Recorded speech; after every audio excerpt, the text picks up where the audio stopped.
Me who na check but I fresh canon can midrase hono na BKB 20 ne dia no na next level cry enye krum hasem chama yo jana no den and now the first time I'm hu ni o msako obachi no what you na de ko se ka fa uba hu ya de David ya fanya nkobodie na ye nkobodie sa abrabo munsem kaka we have fine now you can ne tire joda there be saka na enjoy set time from na uburu na mo for you escalate me we dey say olu can see we nyaka yen time no adwo ya na asifo wo de na adwo betuma di be 10 days na nyanu ba bi veduru ko men kasa fofo okay yate obi say kwakula bi sin ka siga koropa na ka enum siga we yanka ka mbuku no na za onje hwe onje ngonum siga ono no league no omo onye no somebody can come and encounter or Manchester mami ne never be interacted but I can't get so coach Freddy ne yimo de me call Tony mo de me call ngomo ka crown say so uni omu din koma fans no ne mpanyifo no say ana Pep Guardiola abamu team no team in Champions League na mo so kwanu bisa am Champions League teams do say na eje ye bia ni team na so baako no sin di you anya azen na Real Madrid ho Barcelona ho obobu teams akese be de ho but omo de say Champions League no omo munye constant feature so they do last 8 also omo ka ho also league no in 5 years also get 3 ti na ni baji oba smoke cigar na ka Ghana ya di AFCON and I can see can go onu we go hanging cafe because Brian Bray mu 25 million so person go dia say and also one sember o de Hurricane issue no yeah I think say another story say on here Ronaldo videos be about say or parking the cars in the Hurricane story no but Kane there no it looks very very interesting also I'm making intentions Nicholas say also stay with England because of Alan Shearer the record now Premier League now 260 goals no person break that particular record but Chelsea fans ni nyabotre because also the history between Spurs and Chelsea many sure said that transfer anywhere possible yes because, politically possible also a typical example of Modric moving from Spurs to Real Madrid also Chelsea show interest the player himself no person move the court at the court Chelsea but unfortunately decided say on beton am club or London there on beton a lesser price to Real Madrid so Chelsea out but no credit him senka o share Chelsea materials almost say he's one player and could me add so much value to Chelsea because behind him at Chelsea for instance Ubenyo would say Kai Havertz very very intelligent with his progressive passes now Ubenyo would say Hakim Ziyech when hear any introduction when it comes to how it may provide the assist his vision the technique behind his left foot superb Hudson-Odoi around Pulisic were around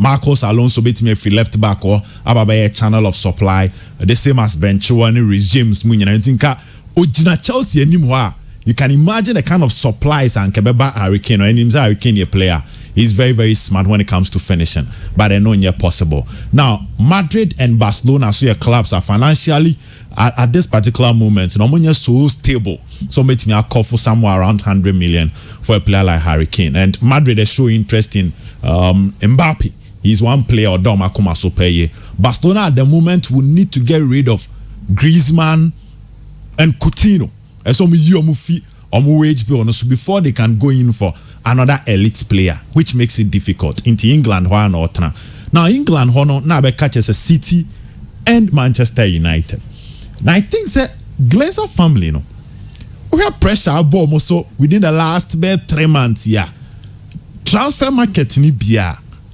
try everything possible to win the heart of Manchester United fans so they'll go for Hurricane that's one thing I in a mega money deal yes to as a say a sacrifice for the goals na bibia be come United fans no e be more oba form kakra because hit almost up Ed Woodward or more attacking when if ye almost stop game against Liverpool the bus move straight to Old Trafford Kenya kakra no definitely United need to shake themselves for transfer market and can Hurricane help United yes he can superb player up front who will give United that elite leadership in terms of the player to lead the attack. Superb when you look at all particular angles. And direct competition between the two Manchester teams, and I think United are willing to break the bank and get a player like Harry Kane. Imagine Harry Kane and Edison Cavani leading the attack for Manchester United. Harry Kane is starting to be a Cavani free bench bar.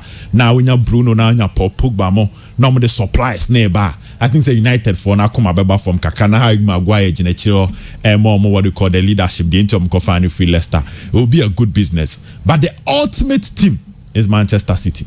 If you want to win trophies, that is it. At least to win the EPL. Not just the EPL. I mean, Kawaka free space, Eba City. Well, we need 10 trophies in 3 years. That's massive. That is what Harry Kane epe. Or baby or kwa guaranteed of trophies. Ofa Ole na fa Pep Derby. Wow, we see. Transnebiza was a coach Bena and they more opportunity. Obe decided of akwaye adwuma man. Definitely most players will choose Pep Guardiola over Ole Gunnar Solskjaer. Yeah. And again, De Bruyne, Bernardo Silva, Phil Foden, all behind you. Ike Gundogan.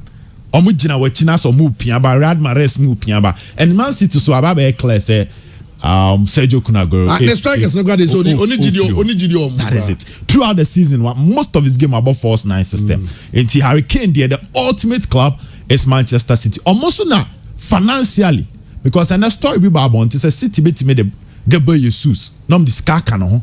Akoma Spurs for Harry Kane. It looks good. And that looks good because Gabriel Jesus is no. Washa Ferran Torres, because of his movement, anyhow picking on loose balls in the penalty box, Yema on Jesus opportunity or no certain Jesus. The Man City games near Bomumienwa, and I think say in their game, Guardiola will choose those players. Why you realize that Jesus will move out Corings and Ferran Torres above the central position and he will be doing the scoring. So Guardiola would prefer to build a team around Ferran Torres. It is on for instance, on a Harry Kane agent, you would love to deal definitely with. You'll be Manchester. Okay. Sorens. Boss. Yeah, quick one. Now, yes. You said you have a story and then so Chelsea match now. But Harry Kane, I think some Man City. Harry Kane before Mourinho called Tottenham. Yeah. It was a done deal. Now go call Real Madrid. Mekai say I had some privileged information. That time no say me call Real Chelsea Man City no. Yeah. It's a good Freddy.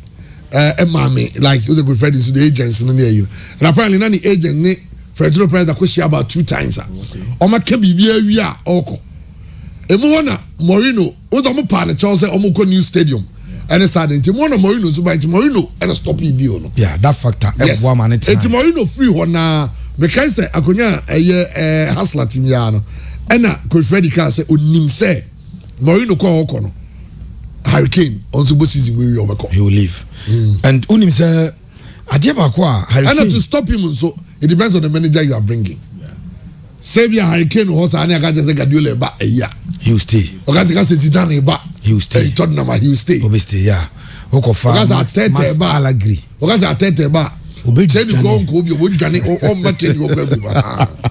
Eti unim Adieba kwa ne namfo for we close friends pa na say after Leicester G League FA Cup no na namfo pa ne di ma bonten e testing say Jimmy Vardy G League FA Cup or more any of the top size but what just adian eti say excuse na nke benya dia ma Harry Kane say about Tottenham person team one hwe ya dache unya bibia nka because obi kwa for the example of Jimmy Vardy G League FA Cup e dia bam say Jimmy Vardy FA Cup league e Leicester now Tottenham na onye hwe ya enye enough excuse would be obia and the assessor adian idea aha branch and pass. So now it is about moving out to win titles and trophies.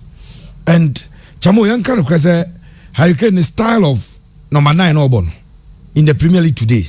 There's no player with him in a compare. Ebinio. Also, Sergio Aguero bought that type of ball or she goes no.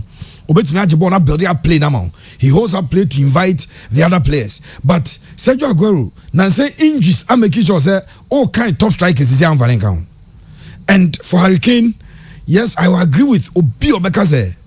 Manchester City the ideal destination, but I would judge Manchester United. Their seriousness said they really want to come back. If Oman to be anko in anko fa Hurricane, I bet you Manchester United. They say Diana. Now Sancho igura Trump tena ho ya Oman to be anfe, but semi me Hurricane. Mepe club a me kwa memre. Club a kwa ye kuku. What I say? I don't know as well. Yes, be because over behind you. Now and now the fancy Fernandinho Quadro, Rodrigo, Nomne, you know, or Kevin De Bruyne, Foden, no more. Bernardo Silva. Now you wait for now the or on Boba, on Boba, Bassi, no about to commercial 40. Of course, if he's leaving our lines now, better more. And nobody will say, had ye because if the motivation to leave is to win trophies, the surest bet for trophies. Ideal location A City. And City project is why Omunye team I'm fan say baby two players to Toby. I hear say they are still in the transfer market. Omo another centre back. Omo to Aymeric Laporte in chair. Or the Diaz Aba. John Stones I rediscovered the form. Or Tony Tanaki 42 million. Etio. But he still wants another centre back. It tells you that Omunye tired with spending, because the man is producing the result for them. It's your core domestic competitions in there. I had the opportunity to be. Nemo, Manchester United for their seriousness to reorganize their club. You been one Hurricane, I am available. I want to move. How Manchester United ever call in? Because Manchester number 9 for no more. Of course, Cavani, but you look at the age of Cavani, Onyobia, you had a very future project. San kwadam yenu no ya mo bra mo ba omo madwini no kakra no mo ya na yede mo pa in Marcus Rashford and Masha no kwadam because ne papa o shares with team sometimes o bobo na attitude no gina bags as o mo shares with team no obo bia ya busu japade enti Manchester person o kire say they are really coming back. Chamo you the influence of just one player, Bruno Fernandes. We are no BT baby no serese obo penalty. This season has of Kenya penalties 10. Almost say 6. No match 4. Who will play obo penalty share yeah pa. And more being fast out there no Manchester in here and no play an obo penalty. And Asante choose the penalty a lack. FA spokesperson. On the tournament Chelsea Champions League. Goalkeeper Peter Cech. Yeah. For 6 months. Now Chelsea goalkeeping department. Omo whole department though. Of course. Now trainers no. And then 6 months. Omo ba Champions League ko money mina. But omo ko shia Bayern. Yeah. And omo train no Bayern Munich players. Ya fa obi the last 5 years. Penalty awabo baby awboko. Enti the 9 who say na be punish ho. So ochi ni dey no kwa. No akọ. And who says penalties onya direction nyina. It is what no ka say laka obi anko Arsenal ne Villarreal ewo no. Yeah. Champions League was it 2005 they got final 2006 2006 yes. Emra ye Paul game look around Roman Riquelme nya penalty. Yeah. That obi anko be Jens Lehmann call first as an over podium. Yeah had they say lack and even that year no on say Chelsea elusu Moscow 2008 omo ka say some Champions League final be ma they shouldn't lose on penalties. Yeah. Omo ye docket no mo ye no. Peter Cech omo ye DVD man from 2007. ABC 2012. Penalties are by many players in abo. The only player na Peter Cech say ABC ne. Ohun ba bia no de po ne ebeto Frank Ribery because o say ehwa na ne ball no o de ato left. Ehwa no de ato right. Into time of Frank Ribery pride no. Na ni age. Chelsea made a docket. Asano Moji Champions League. I leave Bibia to chance. I think the ideal destination is Manchester City. But Manchester United, when you Bruno Fernandes in Kwa, that massive improvement at the Aban. As Manchester force make a statement say they want to be back. And the availability of Hurricane. This is Manchester United at a point. No Rooney or Cristiano Ronaldo or Carlos Tevez or Berbatov. Or Ryan Giggs more share a lot of goals at the mount. Manchester United otimi koto Javier Hernandez Chicharito say United crown no time Man City nya 88 points no yeah. And Roberto Mancini City J last day the next season ko far Robert Van Persie and they be pair Wayne Rooney so Van Persie by 26 goals and he won Manchester United won the Premier League. It's Manchester United say chamo on person much say omo person babaka this boy's availability almost so fight sometimes you can give it a chase no one no but so much time man is City na ideal destination no of course then they are accepting the fact that they can't compete again if you get him you get a proper holding midfielder yeah no munya they are lacking center back ko be ka Harry Maguire ho a na him nwa pa two players do Premier League obi anto wo mentaze James Tarkowski ni Ben me minim de dia san nkofo no ho na obi akotiska na akoto omo na Arsenal the Tolling Arsenal na Arsenal oh my nkase bi omo level no Arsenal Bamford no ne mu nyina omo na Arsenal ai Bamford no strike my list no say Arsenal is ya ba ya aga to be there meet table club if I say ya be meet table club gradual na mobile Europa Conference League ni new one Arsenal mo hwe yi I'm on number the biggest club about that's some no o de mo say baby adu no obi enya ba go send a message say Osbike as a staunch Arsenal fan this question beats my imagination. Arsenal is started as the big club compared to our bitter rivals Tottenham, but Tottenham have always sold their players big, whereas Arsenal's best players leave for free or are sold for a mega amount. Can you please help me with an answer? Watching from Manchester, UK. Adumba Kojo, because we have the most useless board that's ever existed in football. It's the most useless. Just say, what you want to say? Na your bomb person nyambe Daniel Ekadum na wetimi atoti nyamae. He say X will make it official bid. Na say cranky for no say on fa remind. No, this statement but make it bid no so many reject it. They say all the Arsenal legends tiny. So ni vision I sell it to them no. Because so about the dividend baba. You hear dividend back no sanya Arsenal yi. And you bad ya kai chai. Ba mo abotre o. No mo abotre. Say tina magacho say o dey Arsenal for Arsenal ni bia get on offer another year offer. Mo abotre. O abotre we nya abotre dia tranwa dia pa. Go stress any Abramovich ko trophyless ba ko beja okwan no simple sa na dia. Oh there mo boni say Thomas Tuchel adwuma wa be ye obi am say there is massive improvement. If he fails today and that's when we need game no.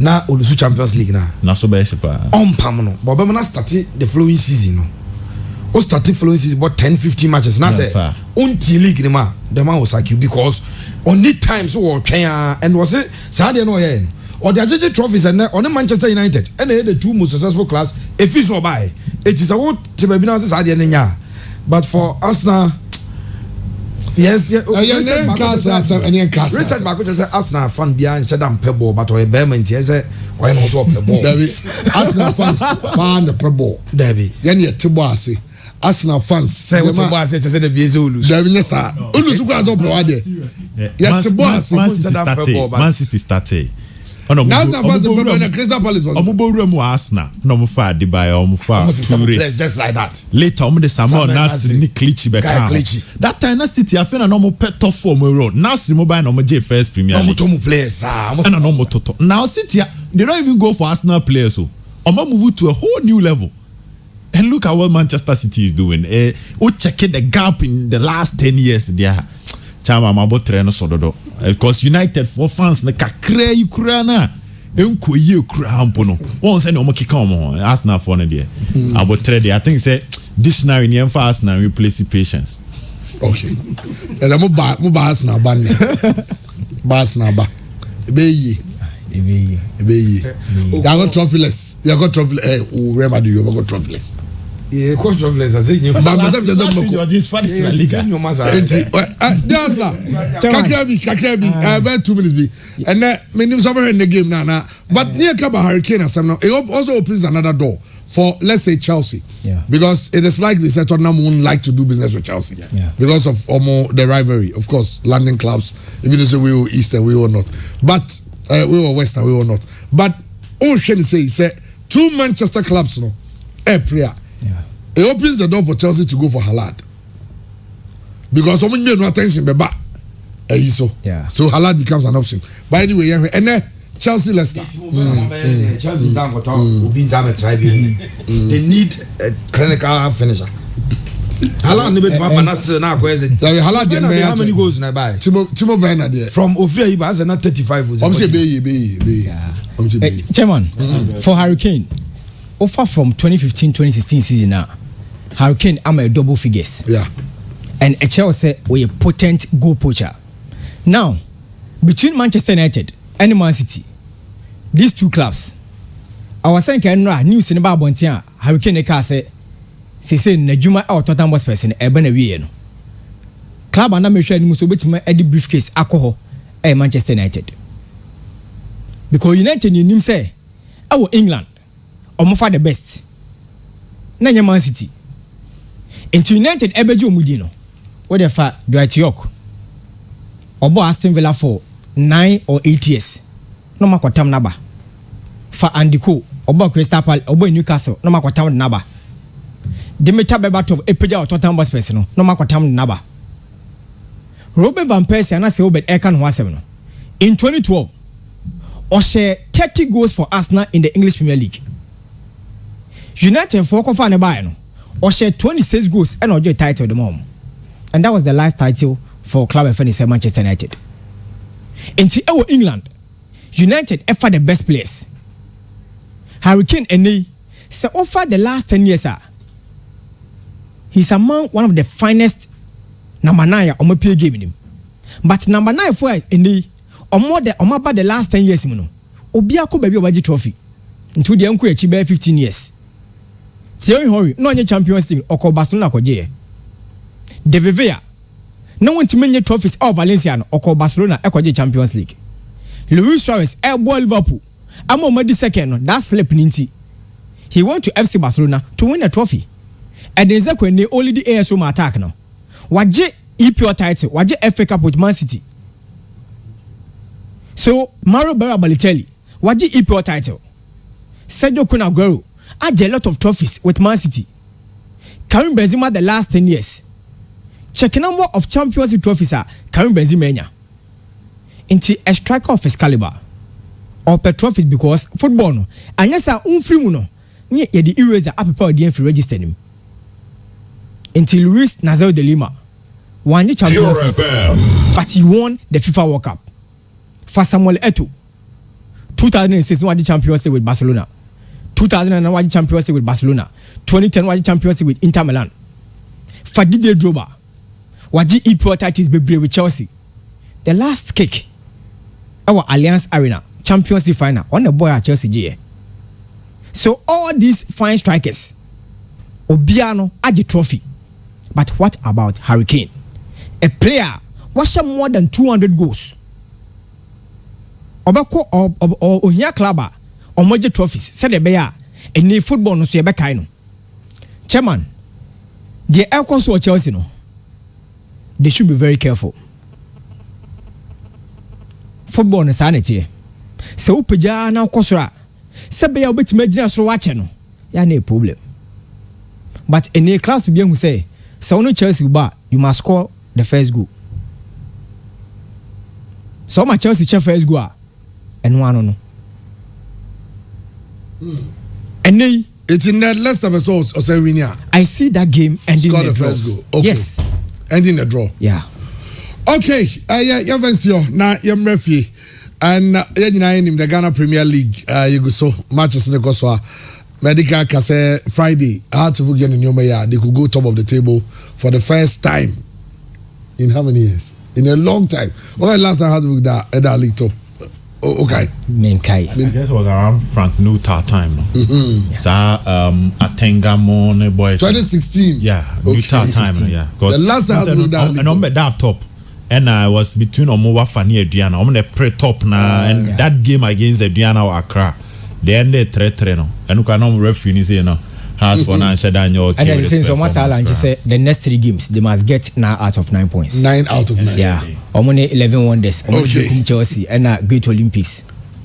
Into the next 3 games there. Yes, it's going to be difficult, but so far 11 wonders. Maybe Omoda is an away game for them. No more Bobrekum Chelsea will fee. no money Olympics also almost scores to settle with Olympics because first game Olympics show yeah and a glass na okobo free kick nation yeah nti has to focus the next 3 games they must get now out of 9 points nti so far the last 3 games so has to focus abona chairman almost 5 goals omo concede you the last 3 games omo 9 out of 9 points so I'm shaking face I'm shaking face and omo share Bichim 1-0 and omo Sharks 2-0 to match 5 goals. They are yet to concede in the last part of it's good. I mean, some team winning on Friday, they go top of the table. Winning Friday, go top of the table. No much go to go game on Saturday. Yes, and Adebakwa, na me pese here briefly, sorry so. The issue of Haas Kotoko fighting for the league title. It comes with a lot of pressure on our referees, on our coaches, on our game.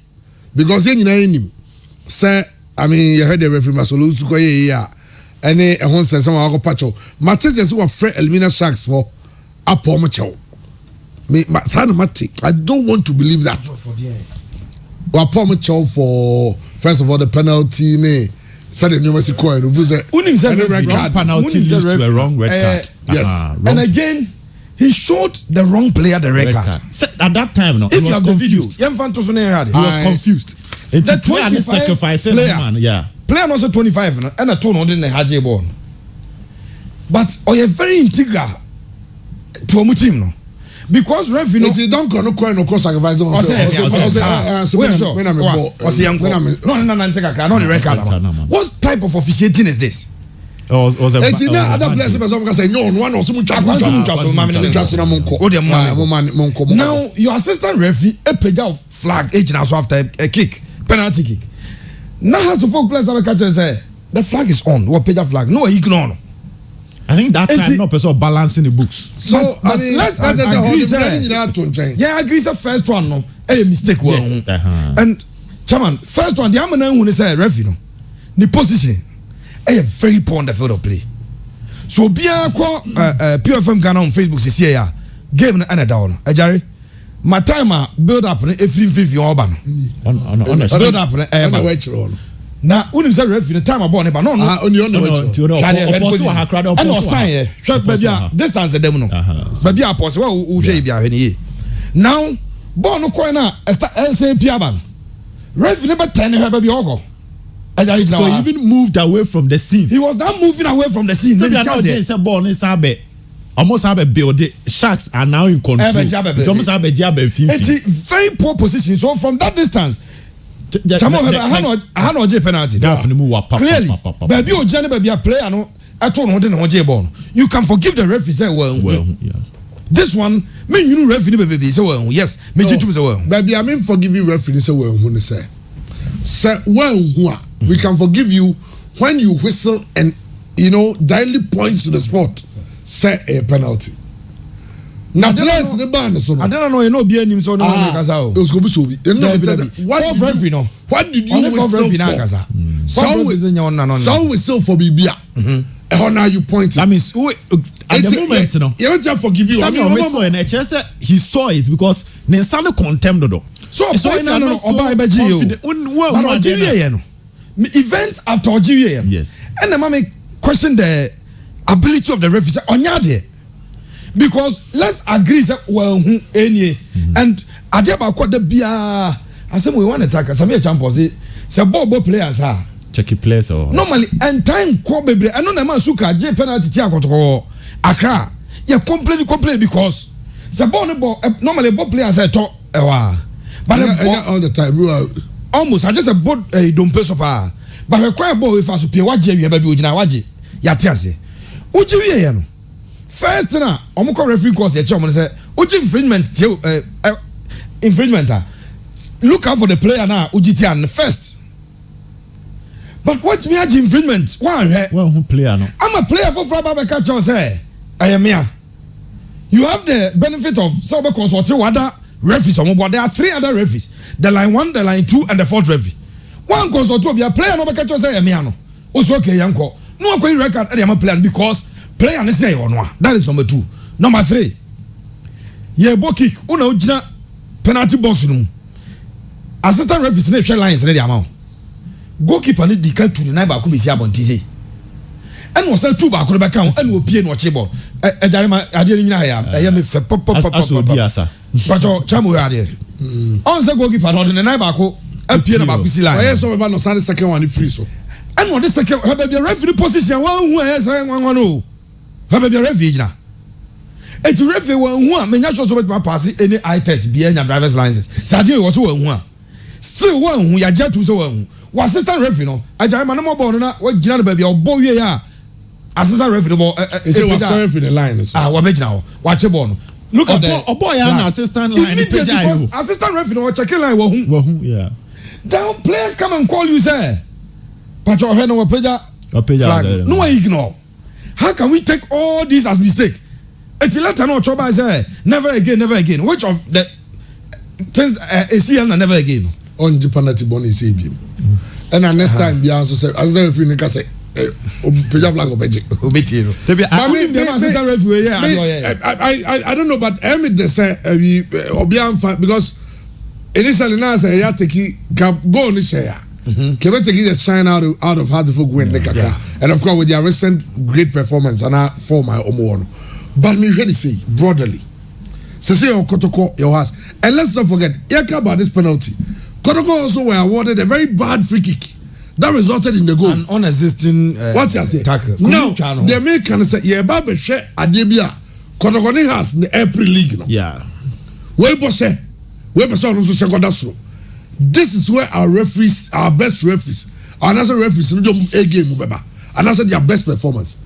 What can we do? What is the referees manager doing? Chairman Pato, what check the last thing you try referees for Nekade? That's about 12 weeks. Where boy can 12 weeks. You know, if you do this, say no, there's something we need to understand. What's a betting was system no pa? Too much. And has a court betchim no. Na hearts we know I was second half was around 7 cities. Yeah. 7. To referee the 1,000 kura na so ni mobi or the 1,000 tuma. That's that game. Has 7,000. When a profit of 6. So referees now away from temptations from clubs, fans. Because your fans ni bi o muska. To no at me free referee no and no po bi no see referee no so. No the kakra koma no. Your match here. Ye kwa we o de dini ye mame.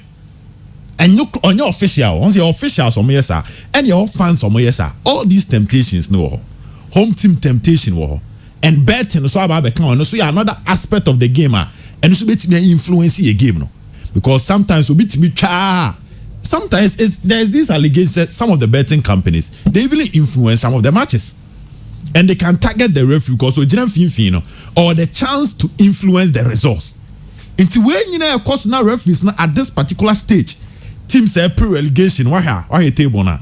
Now Interlice for 23 points. Yes. Just 3 points are difference between Interlice and Kimfesa. And Interlice no crowd near didn't say okono. Okosha de uhono. You need magic our pick with the uho dear. But or yeah jumane pa. So teams fighting for relegation. Ebe bonnet dear abo team on any pre-relegation dear. One person with league bonnet dear. Obe body on any pre-league ne dear. Into a true stage say yeah ma common the referees no.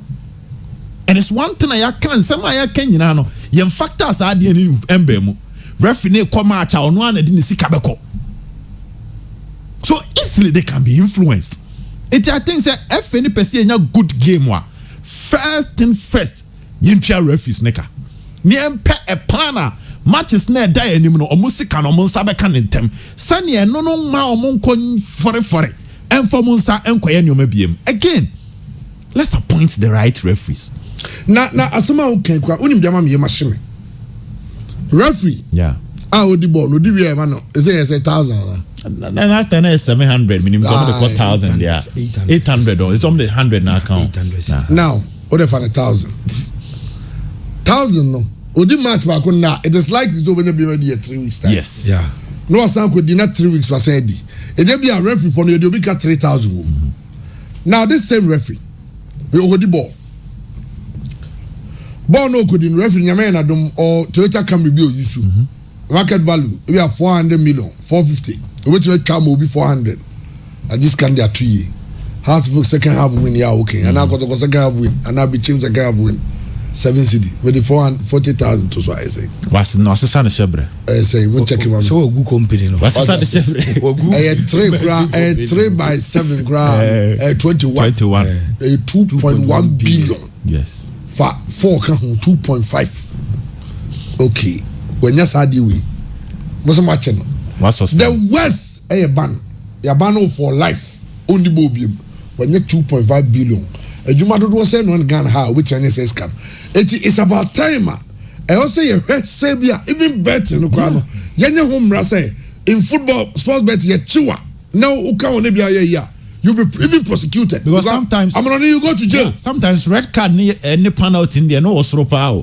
red card ni penalty ni there eno no sika no osoro kra say game no red card bebem say eno your cards over ebi over 7.5 cards then your code there and then otutu ni say sa nti eno kwa manfo agin koso na chairman pacho okay say Aduana Stars omo kobo CAF Champions League game against Raja omo ka kire omo mu krum say match Raja be she 6 and I know and the other one can na say yes e pie do ma ho say e pie ho say game here 6-0 against Aduana oni bia ni wa onim obia no ma odoma omo mu free Ghana ko dru Morocco kromon ebi ne kama ne ba bonte say ball e 6 eti Aduana Stars na nkofo ko twa na manager na o ne nkra no fenza omo twa 6 over 4.5 over 5.5 and also mutum no nkofo ko revisa adiansa ye be twa bet jesu mapon ye be twa bet manager no close adwuma no hwe why check this season goals are teams be particular mko awe mko consider why check brekum Chelsea omni bechem for bechem ana Aduana omko awe a omujigum check mpanyifo na ye ball no enfo mu fan ye hia so ya pon na referee to ball we say ya pon ball no Pepe this thing wo ho dada do during the era of Mr. Nyantechi ono ankasa de betu just a game between Bechem and Liberty obi friend ka say e 4-2 don't ada do mo say ni say yan fan say Bechem and Liberty Bechem your home team na first half Bechem ashe 2 goals first half Bechem ashe 2 goals na ama Liberty odd na pija na second half na match live bet na Liberty ba betetika no ashe ni 3-2 eno mu ntwa no kromu ase minim journalist bo kromu ase ya South Africa matches no league na ye bon last 3 years team bi match no bono na results ne ba de bia match bia na results na Liberty di Bechem 4-2 no menya score line no be 12 we are 12 somebody called me and no catch how kaya yes and I say na me it started 2 said you me say ucha win na we just can more na train chiri eti even say e be a Liberty odd 2.3 and I became odd e be a 4 and now 3.6 yes started born na became chef first half 2-0 Liberty odd need to do 12 oh yes net now say our fane medium adie say medium adie no call almost be 23 what is it to do 23 sana na omo de gusu e be $100,000 no omo de gusu we win normal let you say yeah money afi monto and they say brand in your company na omo ntwa ne ha sei omo frɛ omo now from other countries most because omo ntwa ne ha unim teams no yan fa ne say obi o Sweden omo boy FA Cup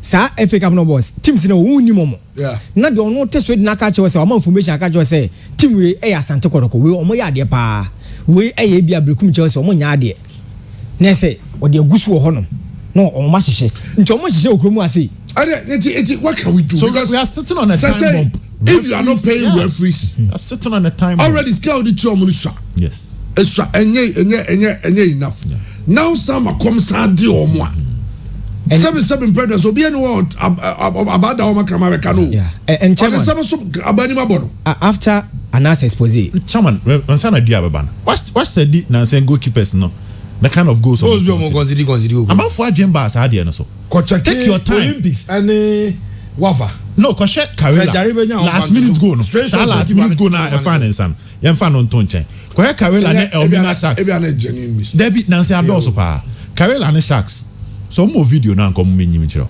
obobo ni ko yeme ko say a goalkeeper ni gina ho na net grind ball na end in a draw Dwarfs goalkeeper ni be yebi and Dwarfs goalkeeper no one of their games supporters ne call no so say omo mina sharks so twa bet so we twa bet am obi be catch so be twa sa match ne bet and no be voice so it's not just the referees Razak Isa the goalkeepers nan kasa nan sen bo obi atoto mo net no no ball no so oya say the all bounce a basketball but they have to do what you might. They cannot just sit in the office. Integrity officer we pay him in dollars. Yeah, will be integrity officer. And the me agree about no can play. Me agree about. You say 77 referees were caught in camera in various acts. Referees in tin agree about no.